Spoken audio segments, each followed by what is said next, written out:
हमारे पास जो दस्तावेज है ना, वो हमें वैदिक काल से लेकर सीधे ब्रिटिश शासन तक ले जाते हैं और दिखाते हैं कि कैसे इस भूमि को अलग अलग सभ्यताओं ने देखा, समझा। और अपनी अपनी भाषा में नाम दिया। बिल्कुल, ये एक तरह से इतिहास की परतों को खोलने जैसा है। और सबसे सीधी बात तो ये है कि झारखंड नाम का मतलब ही है झाड़ियों और वनों की भूमि। चलिए इसी सीधी सी बात के गहराई में उतरते हैं और देखते हैं कि इस जंगल में नामों के कौन कौन से रास्ते छिपे हैं।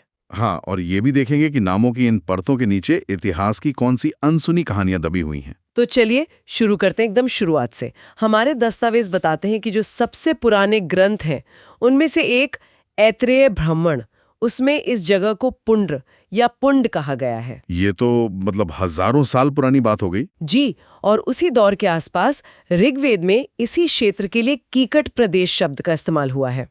और ये कीकट शब्द बहुत महत्वपूर्ण है। इतिहासकारों का मानना है कि कीकट उन क्षेत्रों के लिए इस्तेमाल होता था जिन्हें कह सकते हैं कि आर्य संस्कृति का हिस्सा नहीं माना जाता था, जहाँ के लोग वैदिक रीति रिवाजों को नहीं मानते थे। अच्छा। तो ये सिर्फ एक नाम नहीं, बल्कि इस प्रदेश के एक अलग और स्वतंत्र सांस्कृतिक पहचान की ओर पहला इशारा है। अच्छा, तो मतलब शुरुआत से ही इस इलाके की एक अलग पहचान थी जो मुख्य धारा से थोड़ी अलग थी। बिल्कुल। और ये सिलसिला ये तो पुराणों में भी जारी रहता है ना? वायु पुराण में मुरुंड और विष्णु पुराण में मुंड नाम मिलता है। हाँ, ये नाम सुनने में काफी मिलते जुलते हैं। क्या इनमें कोई आपसी संबंध है? इसकी पूरी संभावना है। अक्सर एक ही नाम अलग अलग समय में या आप कह सकते हैं कि अलग अलग बोलियों में थोड़ा बदल जाता है।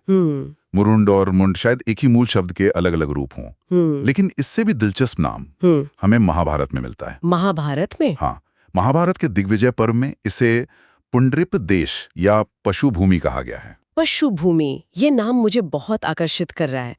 क्या इसका मतलब सिर्फ ये था कि यहाँ जानवर बहुत थे, या इसका कोई गहरा सांस्कृतिक मतलब भी था? मतलब क्या यहाँ के लोगों का जीवन जानवरों से इतना जुड़ा था कि पूरे देश का नाम ही वही पड़ गया? बहुत अच्छा सवाल है। ये सिर्फ जानवरों की गिनती के बारे में नहीं था, ये उस पूरी पारिस्थितिकी यानी इकोलॉजी को एक तरह से सम्मान देना था। पशु भूमि का मतलब था एक ऐसी जगह जहां इंसान और जानवर सह अस्तित्व में रहते हैं। अच्छा। जहां जंगल ही जीवन का आधार है। ये आज के बायोडाइवर्सिटी हॉटस्पॉट कहने का एक प्राचीन और काव्यात्मक तरीका था। वाह। और हमारे दस्तावेज एक और चौंकाने वाली बात बताते हैं कि महाभारत काल में इस क्षेत्र के सम्राट जरासंध थे। हम जरासंध को तो मगध के राजा के तौर पर जानते हैं, लेकिन उनका इस पशु भूमि से क्या कनेक्शन था? यही तो इससे जानकारी को और भी गहरा बना देता है। ये बताता है कि ये सिर्फ एक जंगली इलाका नहीं था, बल्कि महाभारत की मुख्य कथा से जुड़ा एक शक्तिशाली साम्राज्य भी था, जिसका प्रभाव मगध तक फैला हुआ था। जरा सोचिए, उस दौर की राजनीति का एक बड़ा केंद्र इन जंगलों में भी मौजूद था। अब यहाँ से कहानी और भी पेचीदा हो जाती है जब विदेशी यात्री आते हैं। इनके दिए हुए नाम तो और भी अजीब है। एक मिनट, चीनी यात्री फाहियान ने इसे कुक्कुटलाड कहा। इसका तो कोई मतलब ही नहीं बनता। क्या चीनी यात्री बस कुछ भी सुनकर लिख रहे थे, या इसके पीछे कोई लॉजिक था? हाँ, बिल्कुल। पहली बार सुनने में ये बहुत अजीब लगता है, लेकिन यही तो भाषा विज्ञान का जादू है। कुक्कुटलाड असल में किसी स्थानीय नाम, शायद कोकरा देश का ही चीनी भाषा में बिगड़ा हुआ रूप था। वे जो सुन रहे थे उसे अपनी भाषा की ध्वनियों में ढालने की कोशिश कर रहे थे। अच्छा। इसे ध्वन्यात्मक लिप्यांतरण या फोनेटिक ट्रांसक्रिप्शन कहते हैं। अच्छा, तो ये कुक्कुटलाड एक तरह का लॉस्ट इन ट्रांसलेशन है। और एक और चीनी यात्री ह्वेनसोंग, उसने तो और भी मुश्किल नाम दिया, की लो ना सू का लाना। ये तो किसी मंत्र जैसा लगता है। जब मैंने पहली बार ये नाम पढ़ा था तो मुझे भी कुछ ऐसा ही लगा था, लेकिन घंटों की पड़ताल के बाद पता चलता है कि ये बस कर्ण स्वर्ण को चीनी लहजे में बोलने की एक ईमानदार कोशिश थी। कर्ण स्वर्ण? हाँ, और कर्ण स्वर्ण कोई छोटा मोटा नाम नहीं था। ये बंगाल के शक्तिशाली शशांक साम्राज्य की राजधानी थी और इसका प्रभाव इस पूरे क्षेत्र पर था। ह्वेनसांग का ये उल्लेख इस बात की पुष्टि करता है कि 7वीं सदी में ये एक बेहद अहम और जाना माना इलाका था। और इसी तरह यूनानी भूगोलवेत्ता टॉलमी ने इसे मुंडल कहा, जो शायद मुंड प्रदेश का ही यूनानी संस्करण रहा होगा। तो इतने सारे नामों के बाद झारखंड नाम आखिर कब और कैसे पक्का हुआ? पुंड्र, कीकट, पशुभूमि, कोकरा, कर्ण सुवर्ण, इस भीड़ में से झारखंड नाम कैसे निकलकर सबकी जुबान पर चढ़ गया? और यहीं पर कहानी का सबसे दिलचस्प मोड़ आता है। हमें दो अलग-अलग पहली बार देखने को मिलते हैं। दो पहली बार। एक है कहानी वाला पहली बार और दूसरा है सबूत वाला पहली बार। कहानी वाला और सबूत वाला, इसका क्या मतलब हुआ? मतलब ये कि झारखंड प्रदेश का जिक्र एक वन क्षेत्र के तौर पर तो हमें हजारों साल पहले ऐतरेय ब्राह्मण जैसे ग्रंथों में मिलता है। ये एक साहित्यिक उल्लेख है, एक कल्पना है, एक कहानी है। ठीक है। लेकिन झारखंड शब्द लिखा हुआ पत्थर की लकीर जैसा पहली बार हमें मिलता है 13वीं सदी के एक तांबे के प्लेट पर। यह एक पुरातात्विक प्रमाण है, एक ठोस सबूत। अच्छा। ये एक बहुत बड़ा फर्क है। ये दिखाता है कि एक इलाके की कल्पना और उसकी आधिकारिक पहचान के बीच सदियों का फासला हो सकता है। वाह, ये तो कमाल की बात है। यानी एक आइडिया के तौर पर झारखंड बहुत पुराना है, लेकिन एक आधिकारिक नाम के तौर पर ये मध्यकाल में सामने आया। बिल्कुल। और इसके बाद तो लगता है जैसे ये नाम पक्का ही हो गया। दस्तावेजों की सूची देखिए। 14वीं सदी की तारीख है फिरोज शाही, सियारुल मुतखरीन। 15वीं सदी में कबीर के दोहे, 16वीं सदी में जायसी की पद्मावत और अकबरनामा। इन सब में झारखंड नाम ही इस्तेमाल हुआ है। बिल्कुल। ये दिखाता है कि मध्यकाल तक आते आते फारसी इतिहासकारों से लेकर सूफी कवियों और संतों तक सब इस इलाके को झारखंड के नाम से ही जानने लगे थे। ये नाम इस क्षेत्र की भौगोलिक और सांस्कृतिक पहचान बन चुका था। लेकिन एक सवाल है, अगर झारखंड नाम इतना पक्का हो गया था, तो फिर मुगल काल के दस्तावेजों में कोकरा या खंखरा और खोखरा जैसे नाम क्यों मिलते हैं? आईने अकबरी और तुजुक ए जहांगीरी में झारखंड की जगह ये नाम क्यों है?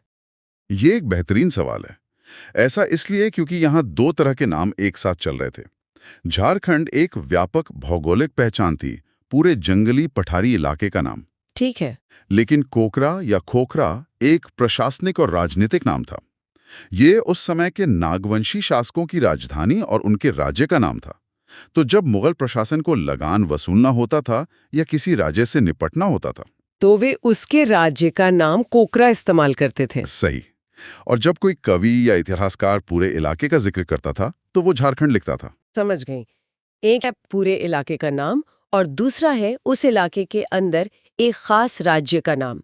और फिर आते हैं अंग्रेज। ईस्ट इंडिया कंपनी के शासनकाल में छोटा नागपुर नाम सबसे ज्यादा प्रचलित हुआ। ये नाम तो आज भी इस क्षेत्र की पहचान से जुड़ा हुआ है।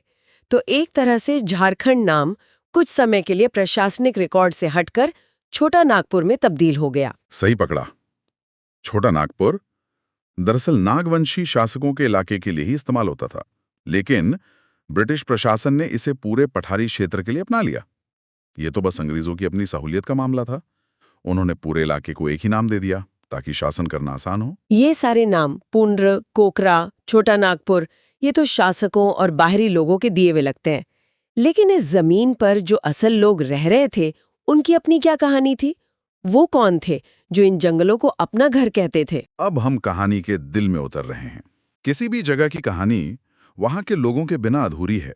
दस्तावेज बताते हैं कि झारखंड की सबसे प्राचीन जनजातियां हैं असुर, बिरजिया, बिरहोर और खड़िया। माना जाता है कि ये जनजातियां शायद कैमूर की पहाड़ियों से होकर छोटा नागपुर में आईं। ये इस भूमि के पहले निवासी माने जा सकते हैं। असुर जनजाति का नाम तो वेदों में भी आता है ना? हाँ, और बहुत दिलचस्प संदर्भ में। वेदों में असुरों की वीरता और उनके लौह शिल्प के कौशल का उल्लेख मिलता है। हमारे दस्तावेज बताते हैं कि ऋग्वेद में असुरों को लिंग पूजक या शिष्णों का देव कहा गया है। अच्छा।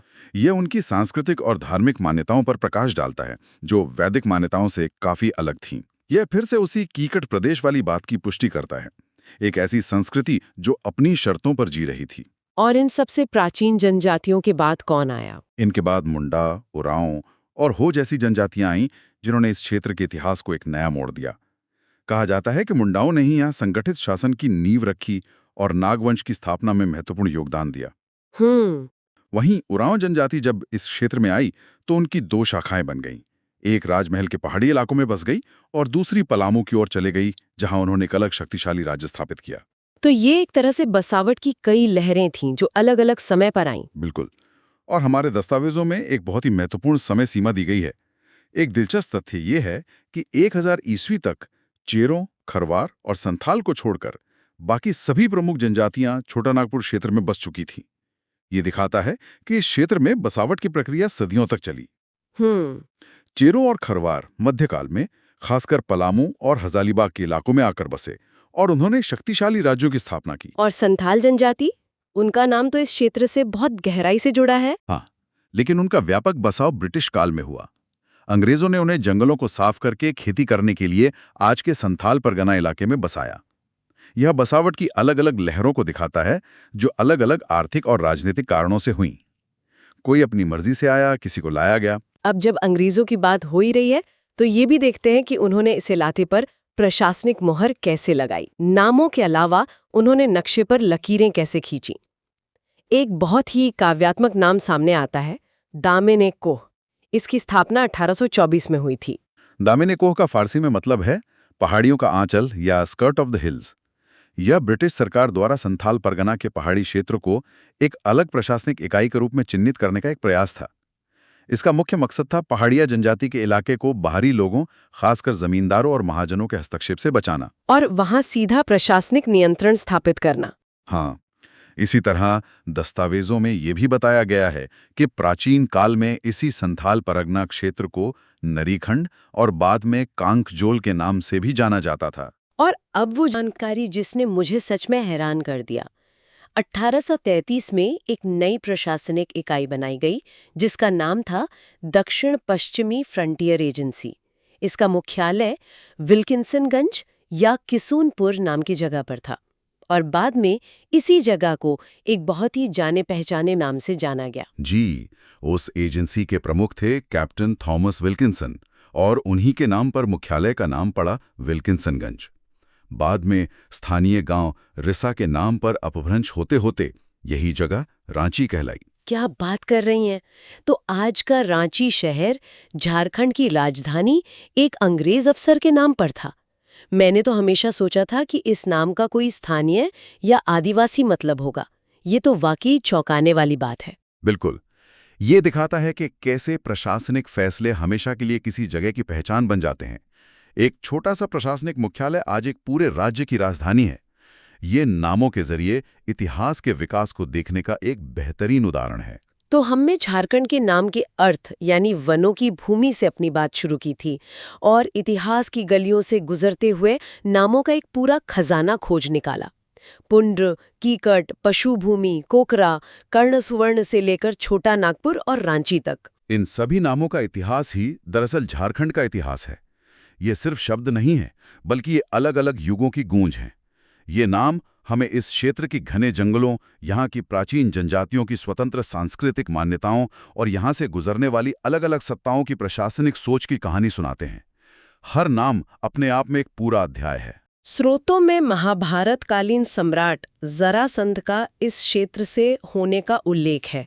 इससे एक सवाल मन में आता है, अगर हम महाभारत जैसी अपनी पौराणिक कथाओं को पारंपरिक गंगा के मैदानी इलाकों के बजाय इन घने जंगलों और आदिवासी क्षेत्रों को केंद्र में रखकर देखें तो हमारी समझ कैसे बदल सकती है?